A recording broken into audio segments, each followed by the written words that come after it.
And then, speaking of time, an hour and 50 minutes into this show, that is the Sunday night show, we've had 3 matches. All of them were no DQ. 2 of them were girls' matches, and 1 of them was a 16, 12-man garbage match with the preliminary guys. How is this fucking SummerSlam? Plus lots of commercials. There's lots of great movies coming to a theater near you at some point in the future, and you can find out all about them on SummerSlam. Yes. Brought to you by Drumstick. In between the travelogues and the chicken commercials. Drumstick. Just don't call us ice cream. Legally, you're not allowed to call us ice cream. When you said Drumstick, I was thinking about Wingstop. Because there's all kinds of chicken being eaten up. I got hungry. They have Papa John's, too, all over this thing. Just nonstop commercials. And again, we all want to make money. We all have commercials in our content, but it's a step beyond with WWE right now. Every table has Slim Jim on it. Oh, and every time that they pulled out another one of those Slim Jim tables in the main event, I'm like, how fucking hokey is this gotten? It's sad. We'll get there in a minute. Let's go to the cage match for the United States title. This would be match number 4, all of them with no disqualification ruling. And now we got a cage, Jacob, Fatu, and Solo. I think this brought it out.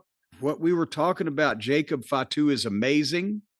He's got charisma. The people like him.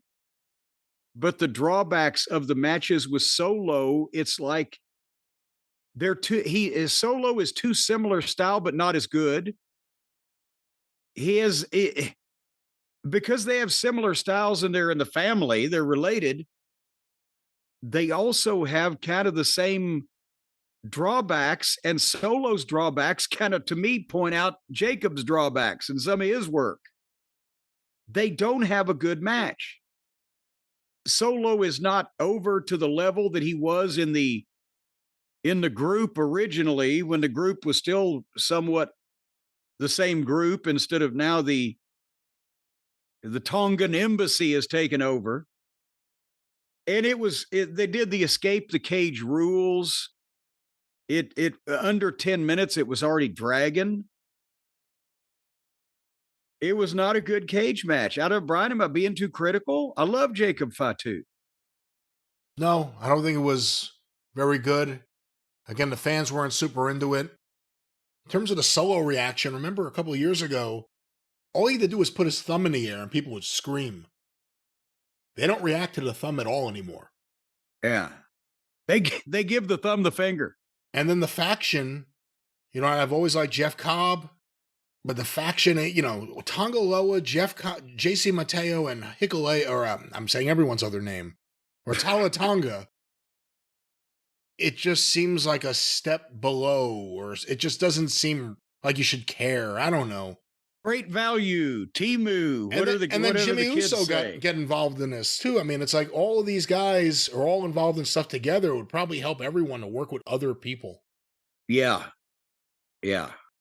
And and unfortunately, I don't see that happening by this finish, because Jacob did a couple of moonsaults, and then all the Samoan Stooges or the Tongan Stooges came to the ring, and Jimmy came down to fight the Tongas, but taller Tonga threw Jimmy over the desk, and Solo hit the spike, got a 2 count, climbed up to the top, I guess like he was going to leave, when he spiked Jacob, got a 2 count, but Jacob is still selling. So instead of just walking over to the door, he said, I'll climb over the top.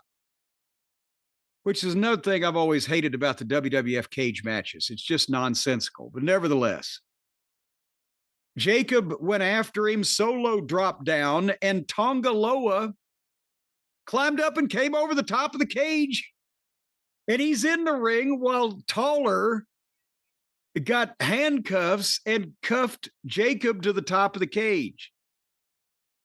And then I'm thinking, and the referee's seeing this other guy in the ring, there's no DQ. But then also, by the way, female referee in a cage match with 2 300-pound Samoans. How dangerous can it be? That destroys the visual. I'm sorry. Does anybody even see that anymore? how ridiculous that looks? I think they've trained people not to think about it.